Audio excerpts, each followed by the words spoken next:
Hello friends, welcome back to my channel Gyan Sankalp. तो friends, ये हमारा पॉलिटिकल साइंस का मॉक टेस्ट सीरीज चल रही है। ये आपकी यूपी टीजीटी पीजीटी में काफ़ी हेल्प करेगा। इसके अलावा किसी भी स्टेट से हो, अगर आपका सब्जेक्ट पॉलिटिकल साइंस है, किसी भी स्टेट से टीजीटी पीजीटी दे रहे हो तो उसमें भी आपको हेल्प करने वाला है, क्योंकि इसमें सारे सब यूनिट से क्वेश्चन है। क्वेश्चंस काफ़ी अच्छे हैं और उसी लेवल के हैं, तो आपको हेल्प करेगा। एक बार आप पूरी वीडियो को ज़रूर देखना।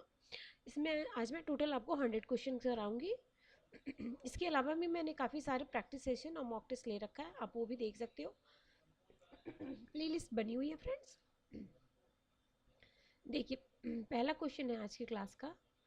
अगर अभी तक चैनल से नहीं जुड़े तो प्लीज़ चैनल से को सब्सक्राइब कर लीजिएगा, और जब सब्सक्राइब कीजिएगा तो बेल आइकन को प्रेस कीजिएगा, ताकि जब भी मैं आगे वीडियो डालूंगी तो आपको नोटिफिकेशन मिल जाएगा।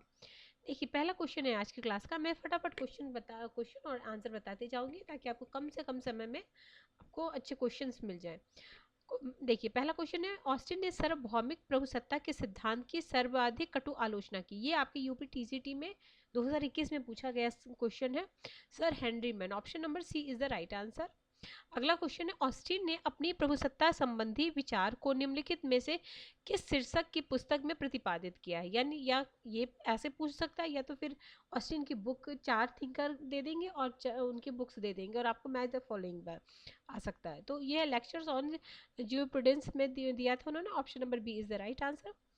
अगला क्वेश्चन नंबर थर्ड, सार्वभौमिकता निम्नलिखित में से किसकी विशेषता है। ऑप्शन है अधिनायकवादी राज्य, ऑप्शन बी है जनतंत्रीय राज्य, ऑप्शन सी है सभी प्रकार के राज्य, ऑप्शन डी है सरकार। Option number C is the right answer. अगला क्वेश्चन है क्वेश्चन नंबर फोर, ब्रिटेन में कानूनी प्रभुसत्ता निम्नलिखित में से किसमें निवास करती है। ऑप्शन देखते हैं, लॉर्ड सभा, ऑप्शन महारानी सहित संसद में, सिर्फ महारानी में, न्यायालय में। तो option number B is the right answer, संसद में होती है वहां भी।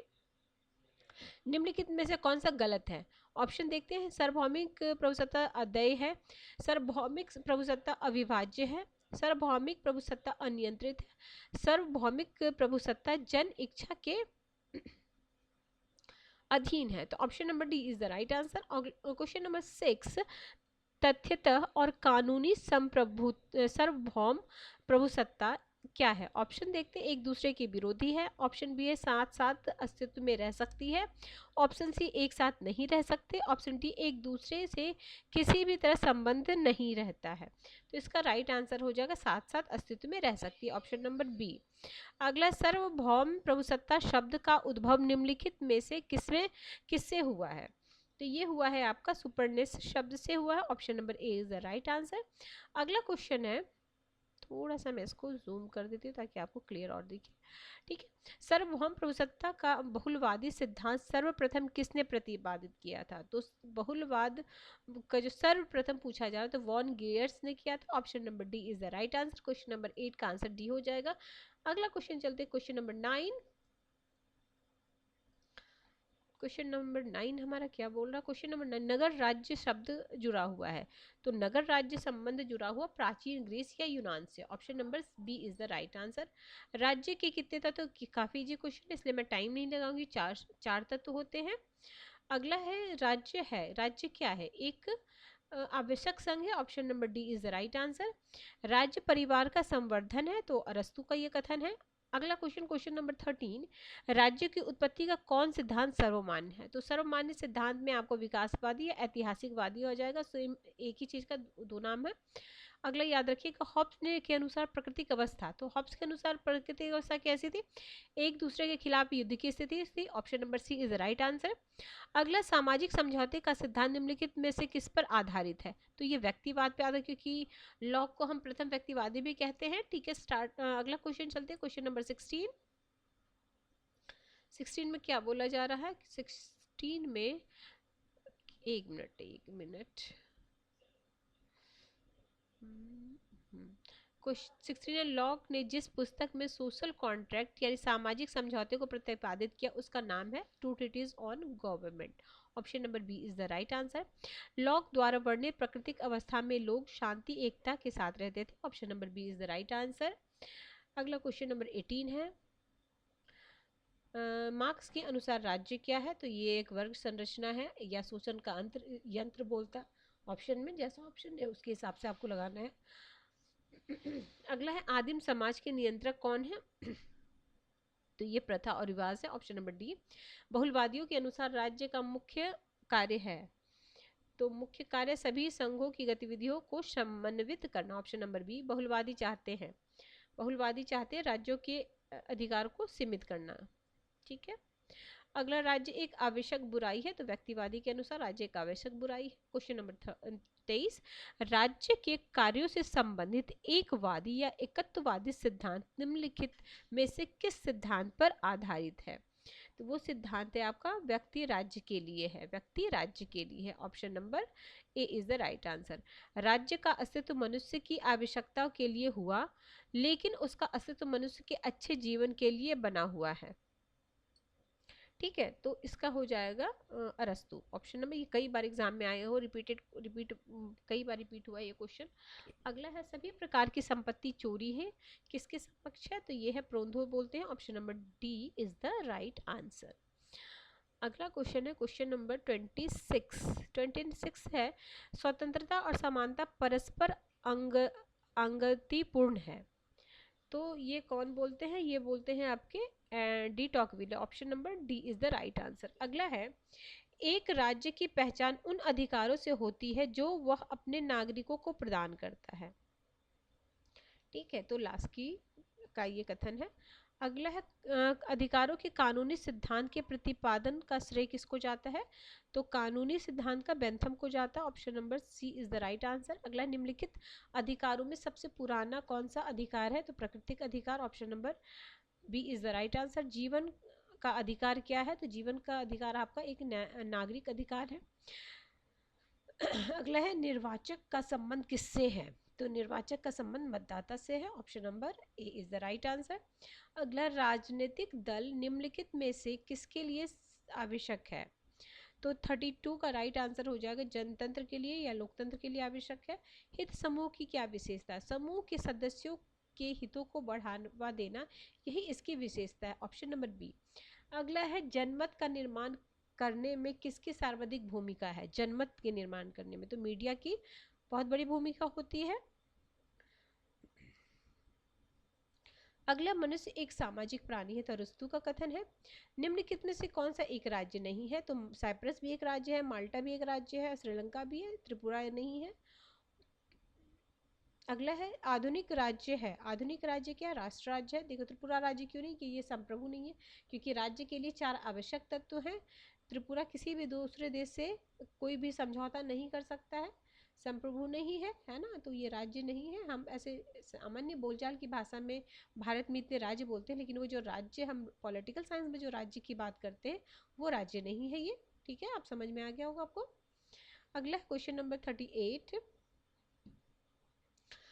निम्नलिखित में से कौन सही नहीं है? ठीक है, देखिए एग्जाम में यही सब सिली मिस्टेक होता है, कौन सही नहीं है, कौन सत्य पूछा जा रहा है। तो नहीं पूछा जा रहा है तो राज्य नष्ट होने वाली संस्था ऐसा नहीं है, तो ये सही नहीं है। बाकी ये तीनों सही है। राज्य समुदायों का समुदाय, ये भी सही है। राज्य क्षेत्रीय अभिव्यक्ति है।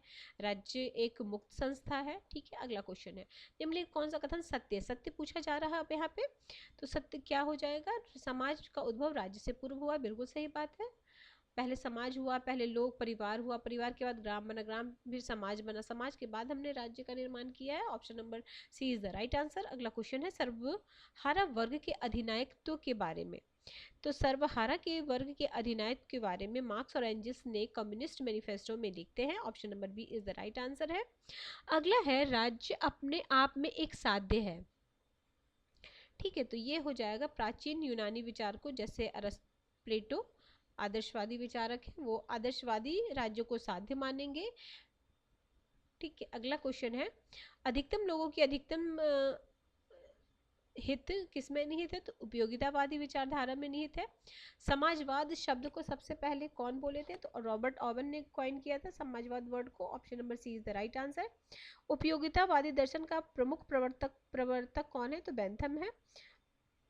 राज्य पृथ्वी पर ईश्वर का अवतरण है, ये कोटेशन तो आपका हीगल का है। तो हीगल किस विचारधारा से संबंधित है? तो आदर्शवादी विचारधारा से। तो आदर्शवादी राज्य को क्या मानेंगे? साध्य, और व्यक्ति को साधन। रॉबर्ट ओवन द्वारा प्रतिपादित समाजवाद तो ये इनके द्वारा जो प्रति ये कल्पना लोकीय समाजवाद था। ऑप्शन नंबर इसमें देखते हैं क्या हो जाएगा। Option number D is the right answer. Samajwadi राज्य निम्नलिखित में से किस पर जोर देता है? तो समाजवादी राज्य जो है जोर देता है वे आर्थिक समानता पे, ठीक है। Option number B is the right answer. Question number 48, liberty शब्द निम्नलिखित में से किससे निकला हुआ? तो लिबर से निकला हुआ है। Option number D is the right answer. अगला है फांसीवाद सर्वप्रथम कहाँ उत्पन्न हुआ था? तो ये हुआ था इटली में, और नाजीवाद आपको जर्मनी में, ठीक है।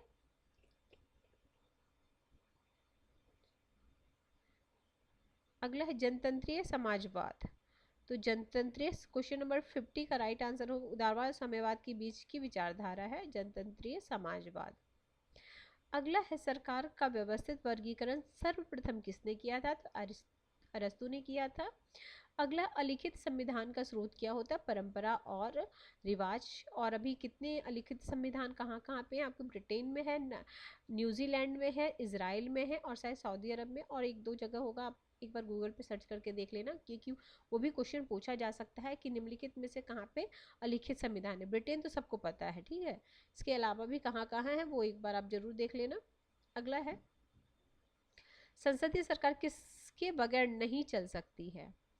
तो संसदीय सरकार हमारा नहीं चल सकती है राजनीतिक दल के बिना, ठीक है। Option number C is the right answer. अगला है 54,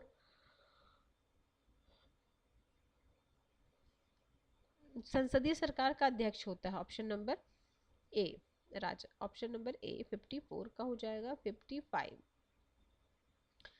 अधिशात्मक सरकार में कार्यकारिणी को निम्नलिखित में से एक सुविधा होती है? तो ये होती है आपका निश्चित अवधि। Option number B is the right answer. संसदीय प्रणाली में मंत्रिमंडल जिम्मेदार होते हैं किसके प्रति? व्यवस्थापिका, या इसके जगह पे लोक सभा रहता है तो वो भी हो जाता।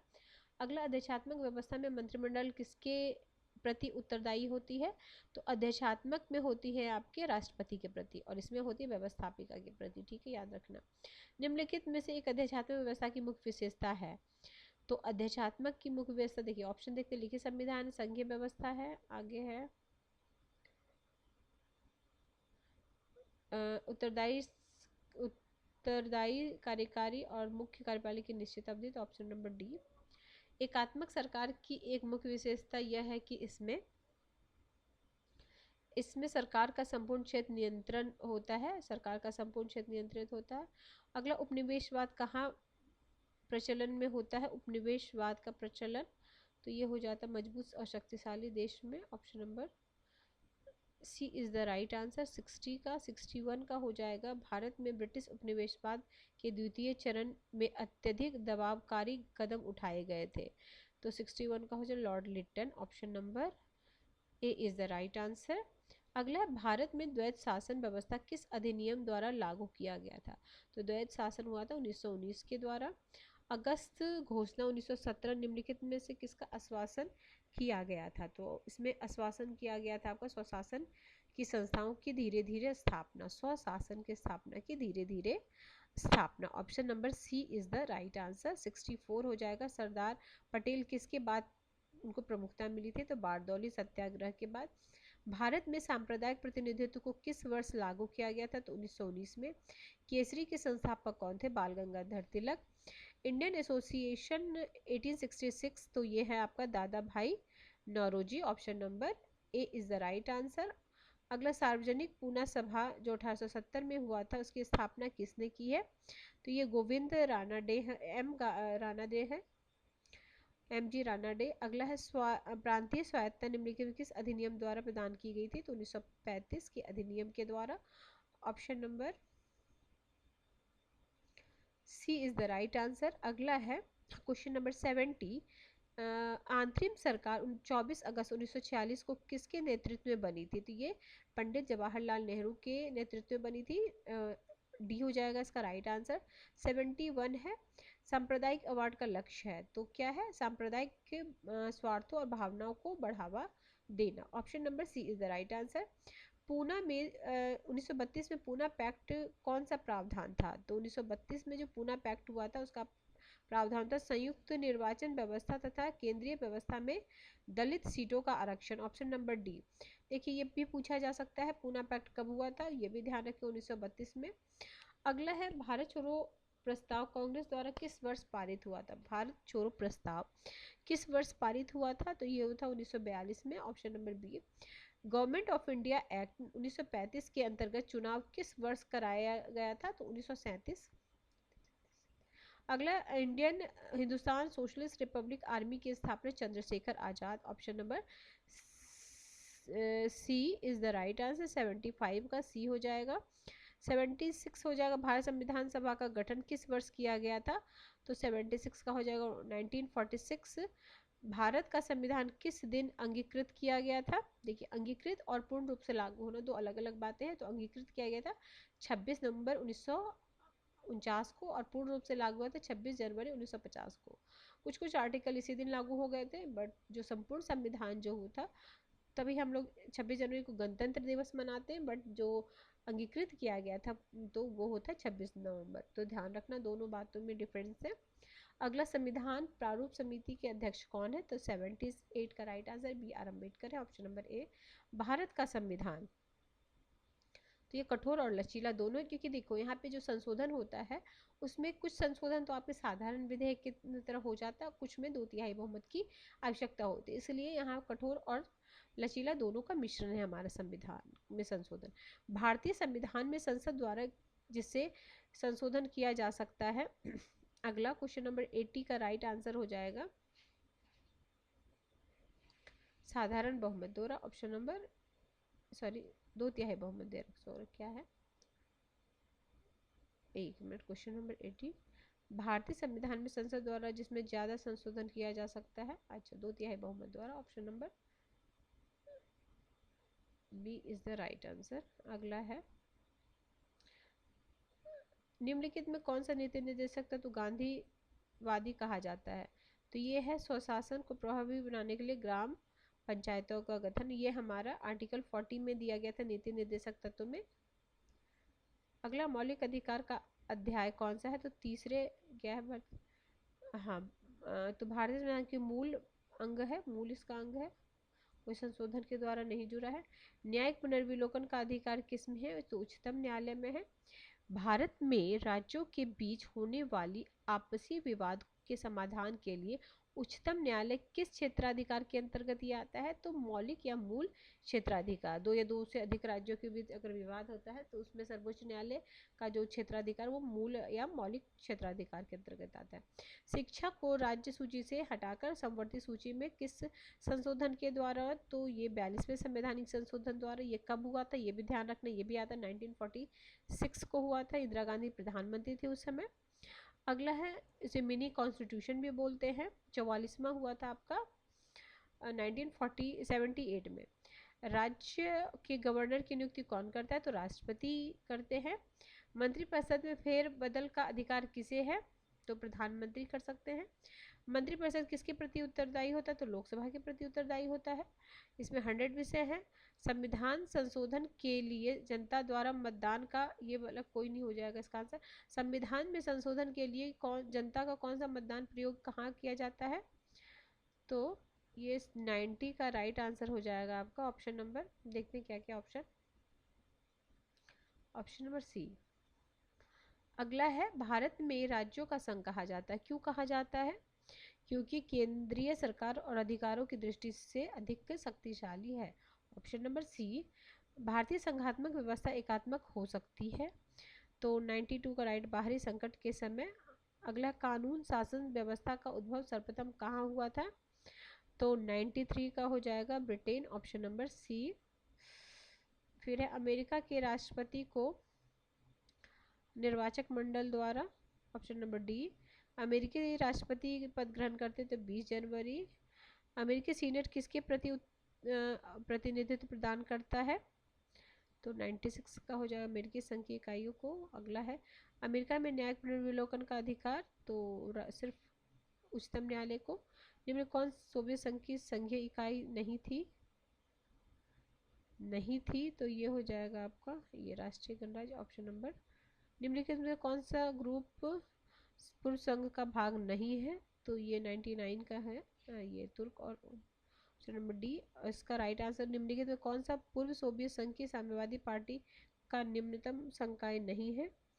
तो ये है आपका primary party organ, option number ए। ठीक है फ्रेंड्स, आज हमने 100 most important most expected question किया है। ये काफ़ी आपको हेल्प करेगा आने वाले एग्जाम में। किसी भी एग्ज़ाम की तैयारी कर रहे हो अगर आप टीजीटी किसी भी स्टेट का कर रहे हो तो काफ़ी हेल्प करने वाला है। तो मिलते हैं हम इसी तरह के बेहतरीन वीडियो के साथ नेक्स्ट वीडियो में। और अगर आपने पूरा देखा है तो आपको काफ़ी हेल्प करेगा। आपने देखा क्वेश्चन के लेवल काफ़ी अच्छे हैं, आपके टीजीटी पीजीटी लेवल के क्वेश्चन हैं, आप ज़रूर इससे आपको हेल्प मिलेगा। तो मिलते हैं हम नेक्स्ट वीडियो में। अगर किसी वजह से ये चैनल पसंद आ रहा है तो प्लीज़ लाइक ज़रूर करें वीडियो को, साथ ही साथ अपने फ्रेंड्स फैमिली में शेयर भी करें। अगर अभी तक सब्सक्राइब नहीं किया तो प्लीज़ सब्सक्राइब भी कर लीजिएगा। मिलते हैं नेक्स्ट वीडियो में। Till then bye bye, keep watching and keep sharing.